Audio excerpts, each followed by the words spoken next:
You are responsible for your life.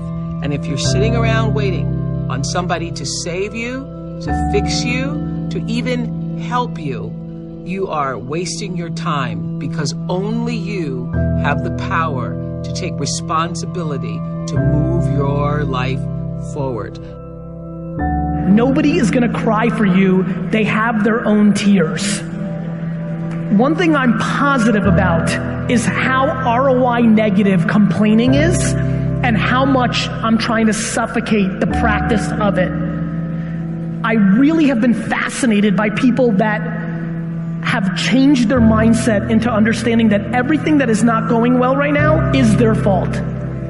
It has been remarkably important to me in understanding that everything that I'm not happy about is on me. It's a remarkably interesting brain twist. The amount of energy spent on things that you can't control versus being accountable to what you can control has been a huge separator for me in the last 4 or 5 years as I've dug deep. I always tell people the most valuable lesson I got from my mentor, Jim Rohn, was I asked my father, worked 2 jobs. We were always broke. We had no money for food. And we lived in a community we moved to, which was, I thought they were all rich and we were on the other side of the tracks. It was lower middle class, but compared to where we lived before, these people seem rich compared to us. And I just didn't understand it. And Jim said to me, Tony, it's not about the value of your soul. It's about the value of you in the marketplace. And your father's skills are not that valuable. Someone said we have 2 primary choices in life.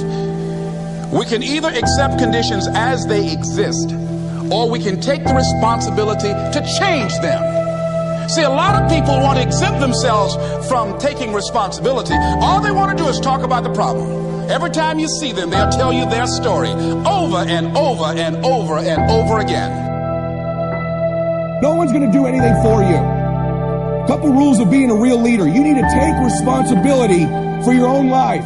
Bringing energy to your team, leading in recruiting, leading in leadership, leading in growth. Nobody owes you anything, but you owe other people everything. That's what a leader does. You take responsibility. You know exactly right now what you're not doing.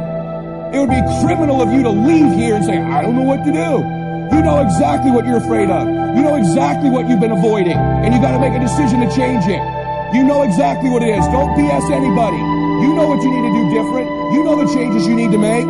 And if you can do that, you stop kidding yourself, you can win. You can overcome your fear, overcome procrastination, whatever that is. I say to people, you've got to participate in your own rescue. You've got to retool yourself.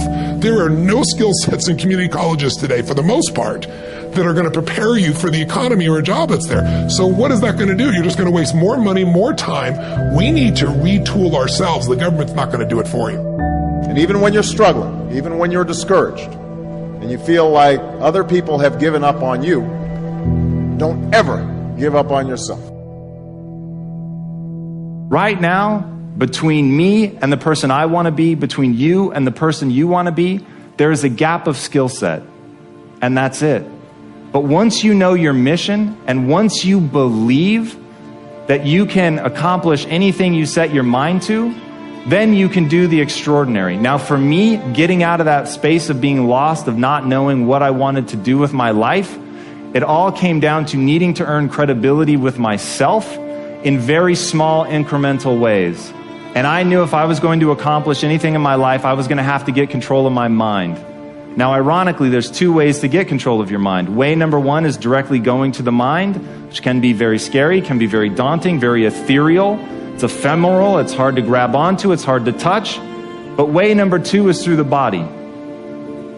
And so I decided that my kung fu was going to be to get very good at developing my body. And in that process, I was going to learn about nutrition, which would allow me to help my mom and my sister.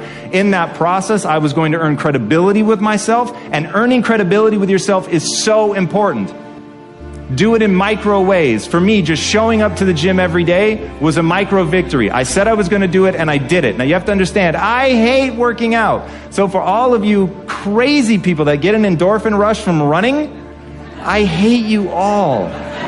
Running for me is like being stuffed into a meat grinder. There is absolutely nothing pleasurable about it whatsoever. So whatever neurological thing you guys get that you've been blessed with, I have not been blessed with that. So for me, showing up at the gym sucks. Eating a bowl of ice cream is awesome.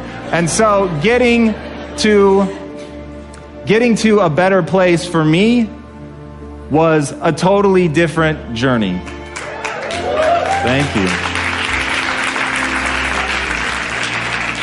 And what that was just showing up every day and putting in the work. It was reading about human metabolism and understanding how what I eat impacts my body. It was earning a little bit of discipline every day, knowing that, well, I did it yesterday, I can do it again today. It was not eating something that I wanted to eat. And most importantly, and if you're taking notes, write this down, it was about changing my identity. Because at the end of the day, identity and values drive behavior. Identity and values drive behavior. So if you want to make a change, you have to change your vision of who you are. You have to begin telling yourself a different narrative. And the narrative you tell yourself about yourself is everything. And if you tell yourself that you're a scared, undereducated kid from Tacoma whose family has never accomplished anything, let me tell you what you will become. A scared, undereducated kid from Tacoma who never accomplishes anything, because that's what you believe. You tell yourself that story enough, and it will become real. But on the flip side, you could tell yourself a story of you're a learner. You learn faster than most people. You're willing to put in more work than most people. You're willing to read more books than most people. You're willing to spend an inhuman amount of time every day improving your mind simply by getting new ideas into the system. And that you will admit that you're wrong faster than anybody else. That you won't let your ego get in the way. And you tell yourself that story over and over and over. So when somebody comes and tells you how stupid you are, that you're just a dumb kid from Tacoma, you go, you're right, that's amazing. Thank you for pointing out that flaw, because now that I'm aware of it, I can improve it because I'm the learner. And once I switched my narrative to being the learner, it didn't matter where I started, it only mattered where I was trying to go. And as long as I had that clarity, then I could execute, because I believed I could do anything I set my mind to without limitation. You don't need a better economy. You don't need better seed and soil. In fact, when it comes to seed and soil and rain and sunshine and seasons and the miracle of life, that's all you got. Now, what if you blame this stuff? Then you're blaming all you got. If you blame the economy, and you blame the schools, and you blame the teachers, and you blame the sermons and the preachers, and you blame, the marketplace, and you blame the company and company policy, what else is there? When some people get through with their blame list, there isn't nothing else. That's all there is. And if you blame the only thing you've got to work with, I'm telling you, it's called mistake colossal. In not understanding that that's all you've got to work with. And if this is all you've got to work with, then you don't change the seed, and you don't change the soil, and you don't change the rain, and you don't change the sunshine, you don't change the seasons. Right? Guy says, I'll take 3 springs, 4 summers, 9 falls, no winters. No! You can't fool with this stuff. You got to take it like it comes. Then what do you change to make your life work well? You got to start with your philosophy. Guess what I had to do at age 25 in order to change my own future? I had to change my mind. I had to change my thinking. I had to change my philosophy. I was messed up on what was causing my problem. And once I got that straightened out, that all the stuff I blamed, the government and taxes and the marketplace and the economy and things cost too much, negative relatives, cynical neighbors, once I got rid of that and started going for where the real problem was, which was me, I'm telling you, my life exploded into change. My bank account changed immediately. My income changed immediately. My whole life took on a whole new look and color immediately.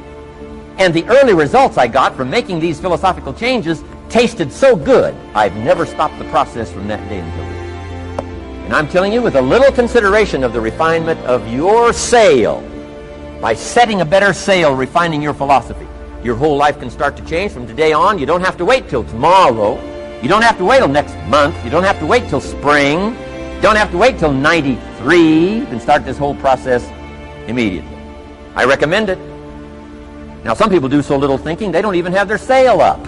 I mean, you can imagine where they're going to wind up at the end of this week, at the end of this month, at the end of this year. Now's the chance to change process all this information. Here's the definition of success and failure. Just make this note. Here's failure. A few errors in judgment, repeated every day. Now you can automatically assume, Mr. Owen, I say, I can understand that. A few errors in judgment repeated every day. For 6 years, my father, 88 years old, he's never been ill, still hasn't retired. Not long ago, midnight, we're getting ready to go to bed. We've drilled a new well, got some extra water, got some more acres going, he's all excited. At midnight, we're getting ready to go to bed. My father's eating what he calls his midnight snack. A little bite to eat before you go to bed. Don't have to go to bed hungry. And I'm watching him eat this midnight snack. Guess what he had? An apple, a few graham crackers, and a glass of grapefruit juice. I said, no wonder my father's so healthy. My mom taught us all those good health practices. Taught me when I'm growing up, right? I'm an only child. I've never been ill. Passed the big 5-0 some time ago. My 2 daughters, 32, 33, never been ill. My grandkids, never been ill. I'm telling you, the legacy lingers on. As I watched my father have this midnight snack, suddenly it occurred to me. I know that's part of it. An apple, what? A day. That's gotten to Dallas-Fort Worth, right? An apple. An apple a day keeps the doctor away. Good question for this intelligent audience. What if that's true? You say, well, Mr. Rohn, if that's true, that would be easy to do. Then what's the problem? It's easy not to do. It's easy not to adopt it as your own personal philosophy. Or the guy messed up to say. Guy says a Hershey bar a day. Say, no. No. You've been watching too much television. It is not Hershey bar. You got to be smarter in philosophy than to fall for the Hershey bar a day when it's an apple a day. You got to be smarter than that. And if you make that kind of an error in judgment every day for 6 years, I'm telling you, it'll accumulate into disaster. Sometimes the first year you say, well, you know, I'm so healthy now, what difference is it going to make? You got to be smarter than that. Just because disaster doesn't fall on us at the end of the first day doesn't mean disaster isn't coming. You got to be so smart that you look down the road and say, will the errors in my present judgment of philosophy, what's that going to cost me in 1 year, 6 years, 1 month, 6 months? I'm telling you, the money cost and the health cost and the success cost is too gigantic if you look down the road a little ways and say, are there errors in my current judgment like an apple versus a Hershey bar? Is that just a good illustration of some of the rest of my errors in judgment? If it is, that's where I found myself at age 25. I started working when I was 19. I met my teacher who helped turn my life around when I was 25. That's 6 years. At the end of the first 6 years of my economic life, I've got pennies in my pocket. I've got nothing in the bank. The creditors are calling saying, hey, you told us the check was in the mail. I'm embarrassed. I'm behind on my promises. I live in America. I'm 25-year-old American male. I got a nice family, every reason to do well. And I'm messed up. Now, what's messed up? I used to think it was the community that was messed up, and the country was messed up, and the government was messed up. If those Democrats ever get in the White House, that'll really mess things up. If the Republicans stay in power, that'll really mess things up. The economy was messed up. Interest rates are messed up. I thought all this stuff was messed up. Then I found out that's not what was messed up. I was criticizing the only thing I had to work with. What was really messed up was my own personal philosophy. My own errors in judgment in my own personal philosophy brought me in 6 years to pennies in my pocket, nothing in the bank, and trying to explain why I wasn't doing well, living in America, 25-year-old American male, got a family, every reason to do well. Now, once I understood this, here's the formula for failure: errors in judgment, being lax about developing your own personal philosophy. I'm telling you, it's called accumulated disaster.